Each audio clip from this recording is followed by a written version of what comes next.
It's the Vancouver Hockey Show, back once again. Andrew Wadden with the Healthy Scratches, Nic Houka and Jake Fraser. This will be our last show of 2024, as we'll take a little break, enjoy the holidays, and then we'll be back at you in 2025. But guys, what a week for Round Canuckland.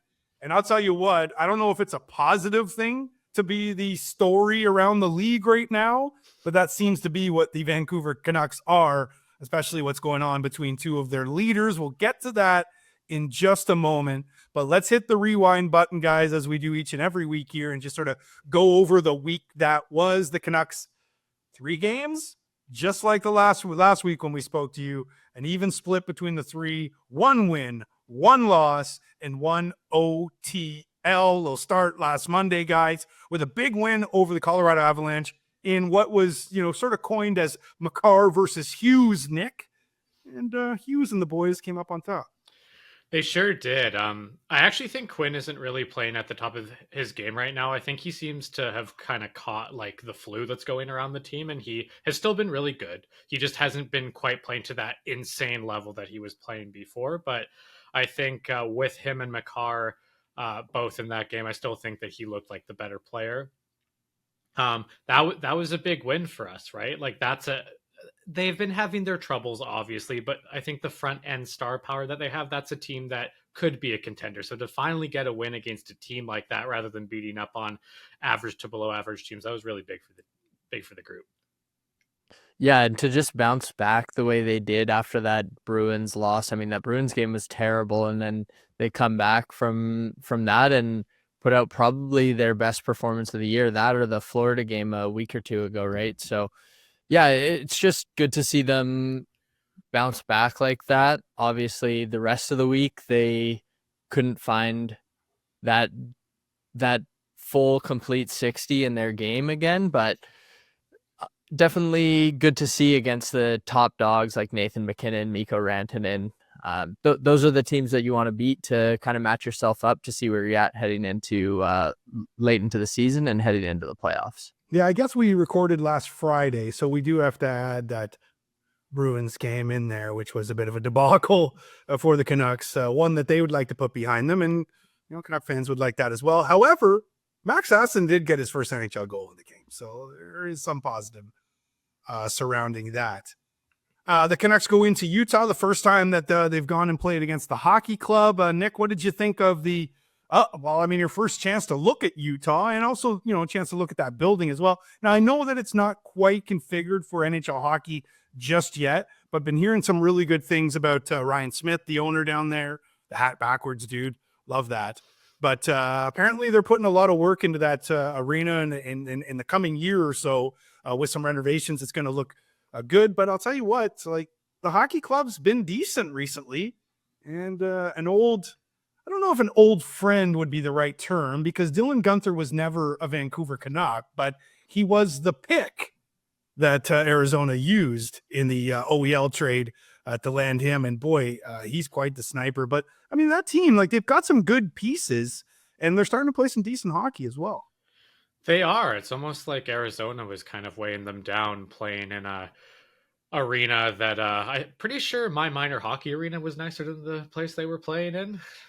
So I think it's kind of hard to get up in that like kind of atmosphere every night. So it seems like getting out of there has really helped them. I think also, like, they've added Sergachev, right? Guenther is playing now and starting to come into his own fairly quickly. So I think those have been some big additions for them. As far as the game goes, like, can't play a full 60 minutes for the Canucks, right?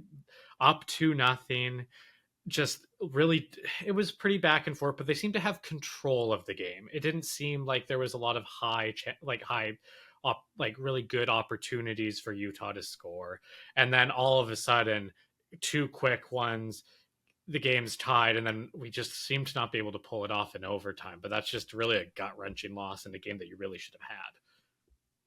Yeah, after Guenther scored that game-tying goal, I was hoping that Garland would bury it, since that's the guy we got back in the deal, and he had a couple chances, but he just couldn't find the back of the net.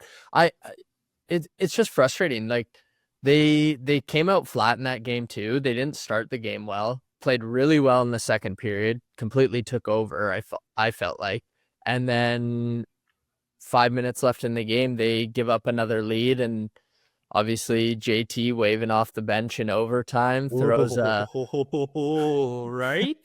throws a missile to Garland, rounds the boards 2-on-1 back. Like, didn't love that play from him there, but yeah, I don't know. This team just can't seem to get a full 60, and I guess they're only due for one a week. One last week against Florida, one this week against Colorado. And actually, one thing I will say too that's been kind of encouraging, Demko really seems to be like regaining his game. He was really, really good in that Utah game. There's a couple cross the crease saves he made that were very impressive and really looked like the Demko Volt. So that has been very encouraging. Well, and Shorty on the broadcast, I think, had everyone in a huge panic when he was like, "Oh, Demko seems to have hurt his Yeah. Come on, Shorty. I mean, we could probably go through many drafts with, guys that the Canucks have swung and missed on, but this one in particular kind of hurts just because it was their pick, and also the fact that really they just did not need to make that trade for OEL. I digress. We won't go down that road once again. Jimbo is probably sipping a margarita somewhere on a beach, laughing about that right now. The Canucks wrapped up the week with a loss to Vegas at the back-to-back after Utah. That was last night as we record this here on Friday the 20th. And guys, I saw shades of, who was the goalie? Was it Casey DeSmith that JT yelled at to leave the net when they were pulling the goalie there? Boy, I thought there was going to be shades of that in this game, as JT looked to be pointing, and I wondered if the head coach was going to get a little pissed off about that, because the fact that it felt like they were almost holding Lankinen in the net just because they really couldn't get possession. And then sure enough, they 2 passes and boom, it's on the stick of Golden Knight, and then boom, it's in the back of the net. A 3-1 loss to Vegas. But Jake, listen, this is a team that the Canucks very well could see in the postseason. What do you take from that loss? And is it one of those sort of scheduled losses, if you will, because of the fact that the Canucks are coming off a back-to-back and playing in a tough environment like Vegas? Yeah, I honestly wasn't expecting much of the game, especially since the Utah game had gone to overtime. True. Like, that just takes your legs out, especially from your star guys who are playing minutes in overtime. Like, Hughes in that Utah overtime played like 3.5 minutes or something like that. So it's tough to go to Vegas, play in that building, play against that team. They're a tough team to beat, and number 1 team in the division right now, right? I think for me, the biggest takeaway is just we need another defenseman. Like, the Vancouver Canucks need a defenseman really badly. I think another thing that they actually kind of came out flying to start the game, which was really surprising to me. I was fully expecting them to be dead after an overtime loss like that in that fashion, but they came out flying. My problem with the game was they started off so strong because of their bottom 6, not their top 6. Their top 6 was really invisible for most of the night. And we had the whole, I know we'll get into it later, but the whole like flipping JT and PD on the first unit power play. What the fuck is that? Like, seriously, why do you not have your 2 best power play guys out at the same time? That makes no sense to me. And 5-on-5, just invisible. Like, I thought like Teddy Bluger had more jump than a lot of the guys in the top 6. Playing his old team too, so yeah, true. I don't like seeing Phil DiGiuseppe and Linus Karlsson in the top 6, both of them in their first game back. Like, I get it, they're good depth pieces for sure. Like, I don't mind having them in the lineup, but their first game back in the NHL and they're both playing top 6 minutes, it doesn't make sense to me. Yeah, guys, I can't figure out Linus Karlsson. Like, I can't figure out why the Canucks just try to make him work. What's that old movie where you're trying to make Fetch work? I can't remember what that's from, but like that's what it feels like. Do you guys know what I'm talking about? No. I can't remember what movie it was. But if him and Neil Zaman were on the ice at the same time, yes, would you even like notice that there were Canucks players forwards on the ice? I don't know. And too, if you didn't see the number, would you know who was who? Right? Because they're just guys, right? And also too, like, just I ask a jag. Yeah, like do you think that like Tocchet, like, because there seems to be a change in Tocchet right now, And we're going to get to the PD JT stuff. I really want to dive into that because I feel like that was the, biggest story of the week. And I think I'm stating the obvious by saying that. But it seems like since this whole thing sort of started to gain a little more momentum, seems like Rick is not really willing to speak very much. He did a presser last night after the game. Now, of course, on the road nowadays, it's, there's really only the team reporter and Murph there, right? So they're not like they're doing extended scrums anyway. But Nick, like, have you seen a change in Tocchet? Because it seems to me like I was almost at a loss for words, and it also seems to me like this whole situation is starting to get to a breaking point with him. Yeah, I think it was after the Colorado game where he gave like a very short presser after a big win, and there was a lot of like journalists tweeting like, I've never seen anything like that before. So yeah, really odd. Like, I think a lot of stuff the Canucks are doing right now, I feel like they have like Britney Spears' PR team from 2005. They're just like they're just not helping each other. Like, they're not helping their case right now. They're doing weird shit that like causes headlines like, why is JT and PD not out on the same power play? Why are they flip-flopping now with all the rumors going on? Why is Rick not answering comments like he usually does? Why is he cutting everything short? Like, it makes it feel like there's something up. Mean Girls, guys. That was the movie I was looking for, which might have been 2005 as well. I'm not too sure. But Jake, I mean, this is a guy too that last year like could walk on water. It felt like amongst Canuck fans, and now feels like maybe some Canuck fans are questioning whether Rick's the right guy. I'm not putting it out there. I'm just saying that he could do no wrong last year. And it seems like, the public opinion started to turn a little bit. Yeah, I've definitely seen that. Like, there are people on Twitter that I've seen calling for his job at times, and I don't think it's nearly at that point yet. I think he's been dealt a bit of a shitty hand too. Like, he didn't have Demko for a lot of the year.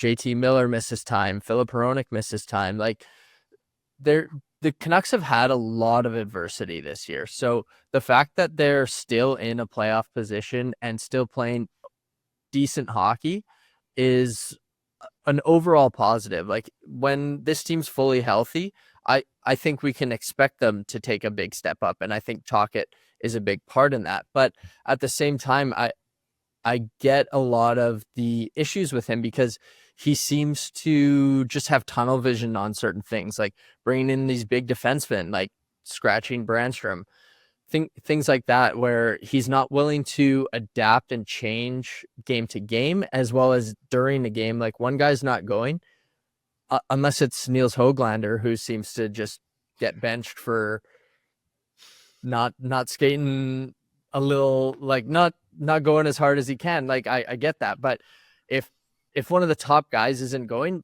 Tocchet doesn't really sit those guys down. And so I think that can be a bit of an issue too. Like, you coaches need to be able to adapt during games. They need to make changes on the fly. If Teddy Bluger's going one night, then Teddy Bluger should be playing 16 minutes. I don't care if he's regularly a third, fourth line guy. I agree with that. I think my thing is, who do you bring in if you don't have him as your coach? No, right? I don't even think this is a conversation. Yeah, like, I don't really think so. I don't think it is. Yeah. And like, structurally, like, they're pretty sound. I know they're very simple, as Jake was kind of went into some detail with me the other day and kind of walked me through it. Like, they're pretty simple. But like, it's sound like you can lead a horse to water, but you can't make them drink it. Like, is it really his fault that his $11.5 million forward isn't playing very well? Is it his fault that JT is hit or miss and missed 10 games? Like, I don't really think that's on him. Like, I'm not seeing huge lapses in defensive zone coverage. I do agree with what you just said, Jake, with like, if someone's going like that's a simple adjustment that he needs to make, I think. And I agree with you, but I don't, like, he's got to get a little bit of help from his guys. The thing is too, it's unnecessary stuff as well. Like the JT versus PD right? So let's get into that now, guys, because again, like we've been sort of skirting around it a bit, but like this is now the third coach that had to deal with this. And we know this. It's out there. Like people have confirmed it. Bruce Boudreau was on Toronto radio last week saying that, yeah, there was infighting between the two of them when I took over from Travis Green. And he thought that it would end with him. And it's spilled over now into Rick Tocchet. And if you're Rick Tocchet, is that like, I don't know if there's anything worse than having your best forwards infighting when this team took massive steps last year, like a monster step considering where they had come from over the last decade. And, going into this season, I know the three of us were, anticipating not only that they would make the playoffs, but they potentially could make a run. Now, we didn't love the blue line, and we still don't love the blue line. And a lot of teams don't love their, complete roster just yet, but that's why there's a trade deadline, right? But when you've got, Pettersson, who's the fifth highest paid player in the league, I'll point that out once again, playing the way that he is, JT taking mystery leaves for 10 games. You got the president on Hockey Night in Canada basically, chastising the journalists that speculated what's going on. Well, of course people are fucking speculating what's going on. These guys have been fighting for the last 6 years or however long it's been. So again, going back to this, it's just unnecessary bullshit that Rick Tocchet's got to deal with. And in fact, I think he's just at the point now where he's just like, I can't stand this shit. Like, figure it out or move somebody out. Because like we like time is ticking here. Like the window is only open for so long. Quinn Hughes has only got a couple of years left on his contract. Thatcher Demko's only got a couple of years left on his contract. If this shit is going to continue to happen, Nick, like maybe they're going, you know what, man? I don't want to sign up for this because JT and Elias are both locked up. And I've had other people, I've seen them say, I'm going on a bit of a rant here. Sorry, boys. But I've seen people say, well, why would they sign? Blah, blah, blah. Of course, why would they sign? Because their agent told them to sign. Because they could get the max term here. And if it doesn't work out, then you go somewhere else. But that's why they signed. They got that extra $8 million if you're JT Miller. They got the extra 11.6 if you're Elias Pettersson. So that's why they signed. And if shit goes, hits the fan, then they can get out of here. They can always get out of here. Players control their situation, especially superstar players. But Nick, like I said, I feel like it's at that point now with Tocchet where he's just fed up. Oh, and yeah. I would be too.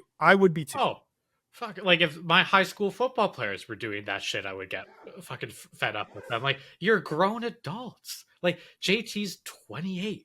You're a grown man. PD, how old is PD now? He's 24? 6, I think, something like that. Yeah. Yeah. Yeah.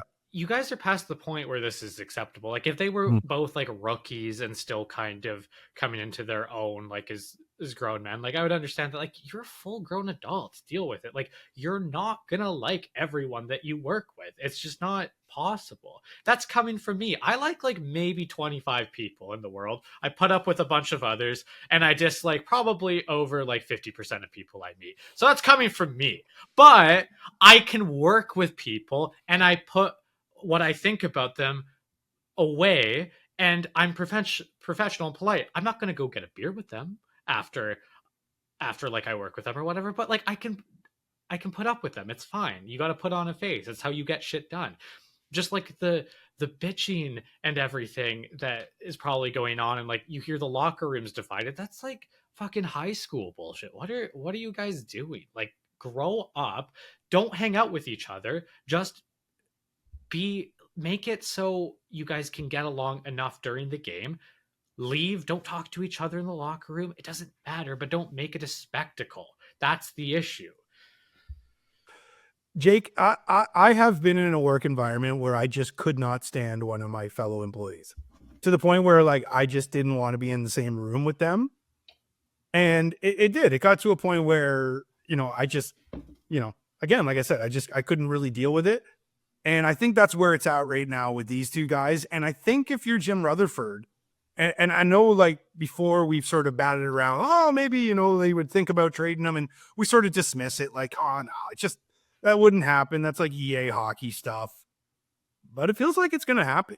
Like, explain to me why your two best forwards aren't on the top power play unit together? Is that because they can't be on the same ice with each other because they can't stand each other? Like, if that is the case, that is some bullshit, and they got to move. And the best guys to do it are clearly Jim Rutherford and Patrick Alvin, because they don't wait around to do business. They'll pull the pin quick, right? So if it is at that point, Jake, and I put a gun to your head and said, pick one or the other, who are you picking? I mean, it's such a tough decision, but I think I'm gonna pick Petey. I think he's 4 or 5 years younger than JT. Like, the team still needs to build for the future. No matter what, whoever you move, you're getting burnt on that deal. The likelihood of you winning that trade is 10% maybe. Like, you're not. We've seen how that Tkachuk trade has aged for Florida. It's going to be something like that.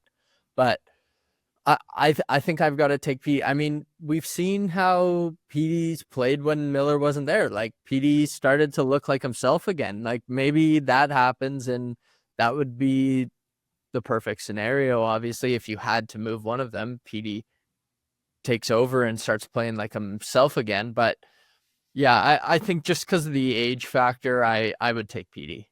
That's a really good hold on. Before you go, Nick, hold on, though.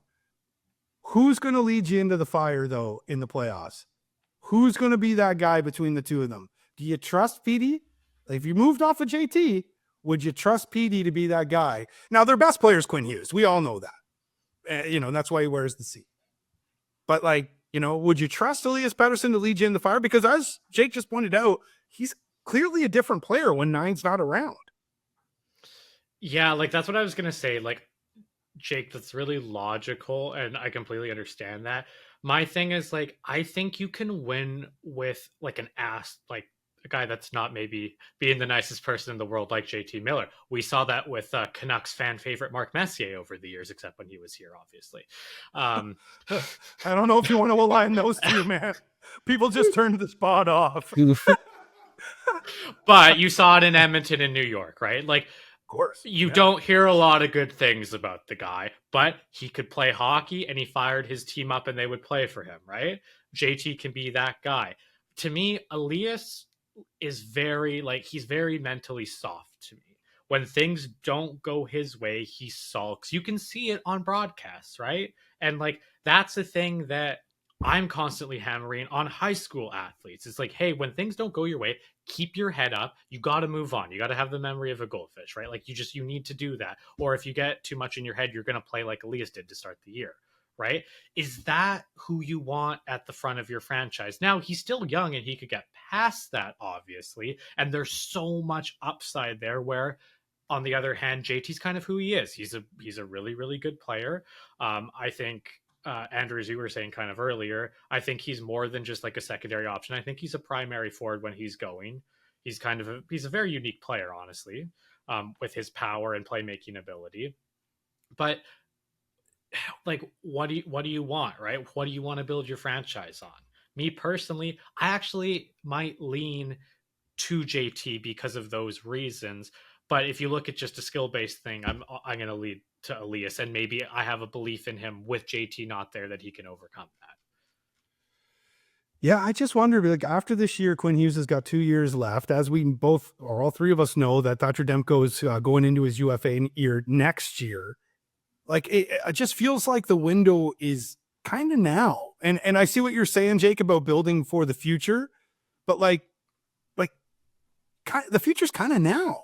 Isn't it? With the players that they got, they've built up this team to a point where I feel like they're like a fringe contender. They're just about there. But when you think about it, they've got the necessary pieces that you want for a team that is trying to win a Stanley Cup. They got the top flight center. They got two of them, in fact. They got Quinn Hughes. Now they need to build on that defense. We know that. But when Aronic comes back, he's a solid top 4 guy. And then you've got the superstar goaltender. And not only that, you got Kevin Lankinen, who's arguably an all-star this year. So I would say if you were going to make a decision, my decision would be to move off Petey and try to get perhaps a couple of pieces for him. You're right. You're not going to win that trade. You're not going to get a better player than Elias Pettersson back. And if you guys think back to the Tkachuk trade that you referenced, at the time, everyone was like, wow, what a hockey trade. Jonathan Huberdeau going back to Calgary and Kachuk. I mean, two guys that are, and obviously Huberdeau hasn't been the same player since he left Florida. But if you're the Canucks and you've got this 11.6, because if they are going to trade Petey, it's going to have to be dollar in, dollar out, because, well, first of all, with the teams that you'd be trading with aren't going to have that much cap space, right? So what if you perhaps, and I'll play EA hockey here for a second, be a GM mode. What if you went to New York, and we all know that they were sniffing around at JT Miller a little bit. What if you went to New York and said, listen, we've got Pettersson up for sale here, potentially for trade. You know, we'd like Keandre Miller and Vincent Trocheck back. Who says no, Jake? See, I was going to bring up Vinny Trocheck and Keandre Miller as well. I would actually like that return. Hell yeah. Young defenseman. No, the Trocheck contract you're not going to love, right? He's 31, and he's got, I think, I just had it in front of me. I think it's 4 more years left on it. I think Miller's so on IR. You're not going to love that. What's that? Miller's on IR right now, I'm pretty sure as well. He is on IR right at the moment. Yeah. You're right. I got it pulled up in front of me. So he's got 3 more years left after this year at 5.625. That's Trocheck. And he's 31 already. But again, like I said, like you had a guy like Vinny Trocheck and you had a defenseman like Keandre Miller. Well, first of all, the defense just improves that much more. And he's having a bit of a down year in New York. So it might be nice to pull him out of there. But like Trocheck's not going to give you, 100 points like Petey could give you.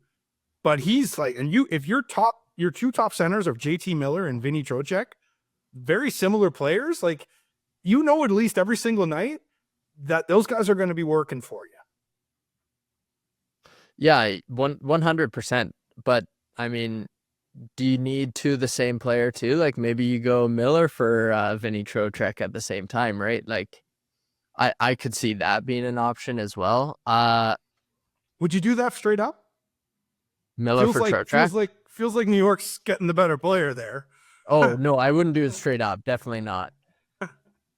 I'd still want Keandre Miller back in a deal with JT Miller as well. That's the thing. Like, who has more value on the trade market right now? Is it Petey? I would say it's probably pretty similar value, the two of them. Like Miller, like you're saying, Miller's that guy that could bring another fringe contender, make them a contender, right? Petey, you're right, like not necessarily going to be the same playoff performer. So, and Petey's on a more expensive contract. I feel like they both have similar value. It's just, I get what you guys are saying. Like Miller's the talk-it player as well, so you got to take that into consideration. Like Petey's not as much of a talk-it player as JT is, just the way that they play.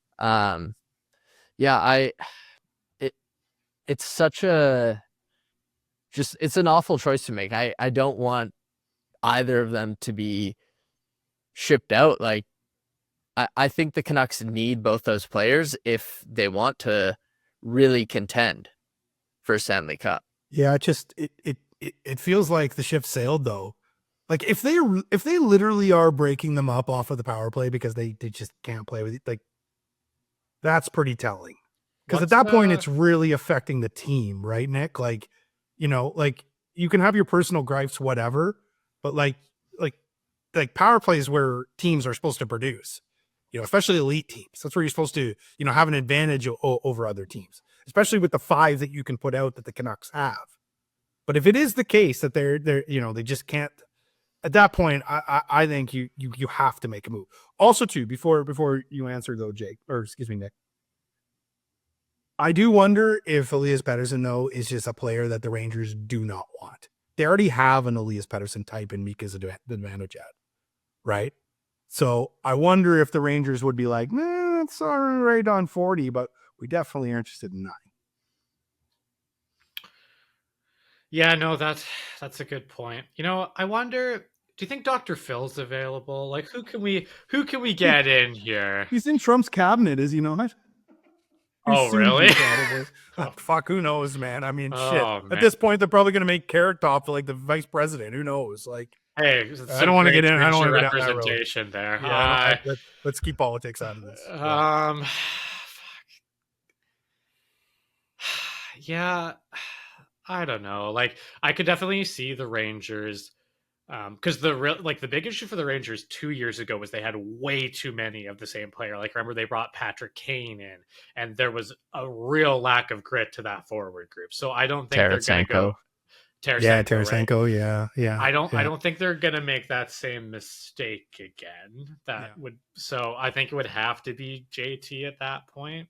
One for like with Trocheck. Hopefully you can get Keandre too. I don't see them going for PD. You might have to find a different trade partner if you wanted to deal 40 instead of 9. All right. Well, again, this is just one of those stories. It just doesn't seem like it's going to go away until perhaps one of them goes away. But we'll see what happens. I'm really perplexed by this whole thing because it just feels like they're sort of pissing away what potentially could be like a really good team. And we saw that last year, and with DeBrus playing the way that he's been playing, and with Kiefer Sherwood sort of, breaking out, had that hat trick, like just unbelievable. Kiefer Sherwood, like, I don't know about you guys, like Kiefer Sherwood has to stay in the top 6. Like he has to. Like that guy has been just full value this year for the Canucks. And obviously, stating the obvious there. But all right. As I mentioned, we are going to take the next couple weeks off. So of course, Christmas is happening. So I thought maybe we'd have a little bit of fun here. I'll start with you, Jake. If you were the Vancouver Canucks, what is the one thing that you want for Christmas as a Canuck? Rasmus Andersson from the Calgary Flames. That's the big name on my wish list. 100%. Right shot defenseman. I'd say he's better than Filip Hronek. He's an excellent top 4 defenseman that can move the puck. He can play a grittier style of hockey too. He can hit. I want Rasmus Andersson to be a Canuck so badly. I ask you, how would that happen? What are the pieces that you would be willing to move for someone like him? Vinny Desharnais, Niels Höglander, and 2 first-round picks. 2? Yeah. All right. Nick, what do you think? Other than a counselor, so JT and PD can figure it out. I want 2 things. One, I want Love Sosa by Chief Keef to play after every Kiefer Sherwood goal. That's number 2. And then number 3, I would Jake, I want a defenseman too. Kind of stole my thunder there. Well, Jake asked for Rasmus Andersson. Maybe you can ask for somebody else. Ask for someone else. Yeah, I want Keandre Miller. Yes. I want Keandre Miller. Yes. No, he's a left-hand shot, but smooth skating, tall defenseman. You really that would probably be Rick Tocchet and the Rutherford regime's dream right there. Not only is he tall enough to be a pylon, he's not a pylon. He has lateral agility and can skate and move the puck. It's like a unicorn. He'd be a great pairing with Rasmus Andersson. There you go. There you go. Yeah. Holy. Now we're talking, boys. Yeah. Wow, he looks really good. And the thing is, too, though, if those first-round picks that you talked about, if the Canucks, maintain where they're at, those are, in the 20s, 25, whatever, what's the percentage that those guys even pan out? I think it's somewhere 10% or something like that. Well, this year's draft class too is it's not very deep in the first round from what I've seen. I feel like trading a first round pick, at least this year, is probably has a bit less value than a regular year just because of the top heaviness in this year's draft. I think there's 5 guys that are legit, surefire NHLers, and then it kind of falls off after that. So I'd be more than willing to trade our first this year. I always in pro sports, I like the saying that you are either rebuilding, contending, or you're pretending, right? So this is our window. Just go for it. Like, this is the first time we've actually been relevant for years. We have some of the pieces there. Just go for it. Like, it doesn't need to be this year per se, but sometime within the next 2 years. Like, Oh yeah, it's gotta yeah, happen, or the window's gonna shut right in your sure, face, like it does to so many teams. So yeah, just go for it. yeah. And it's like, you know, these guys aren't getting any younger, right?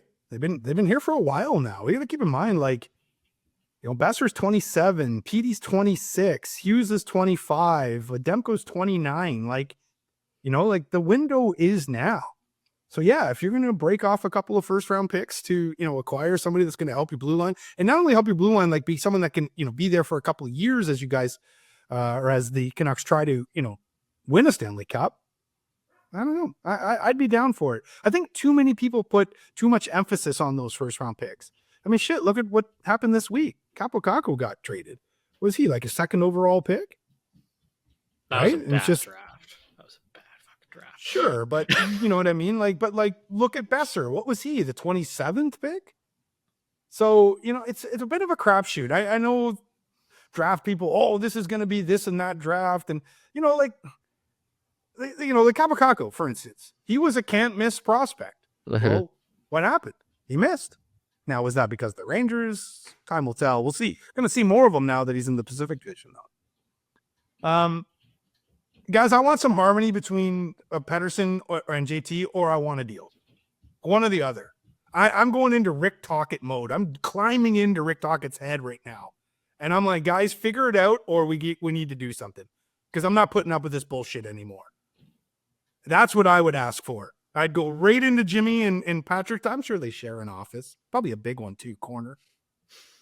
But just go into the office and say, guys, I've had enough. Because you can see it on the head coach's face nowadays. Like, he's fed up with this shit. And you know, Nick, you coach high school. I coach baseball. Like, I would be livid if two of my best guys were fighting. I just figure it out, or we got to make a move. And so that's what I would ask for Christmas is, guys, figure it out, because, you know, like we talked about, this window it's open right now, but it's only going to be open for so long. And, you know, obviously Vancouver would love to have some success, and it would be really shitty if this sort of, you know, group of players just couldn't work out because they couldn't work with one another. That would be real. That would suck, you know, especially for the fans, especially for what they've been through over the last, you know, decade leading up to this, right? So, little harmony, if you will, over Christmas, guys. All right. Yeah, like I said, we're not going to be around anymore for the rest of this year. We'll come back in January, and we'll go over everything that happened with the Canucks. There is a roster freeze. I believe it's happening. It might be today, actually, but in the next couple of days. So not really anticipating anything happening over the Christmas break here for the Vancouver Canucks. But I just get the feeling, guys, it's going to be a real interesting, you know, second half of the season for the Canucks. And, you know, maybe we might see a blockbuster trade. Maybe two. We'll have to see. But for the Healthy Scratches, I'm Andrew Wadden. Happy holidays, everybody. We'll see you again in 2025.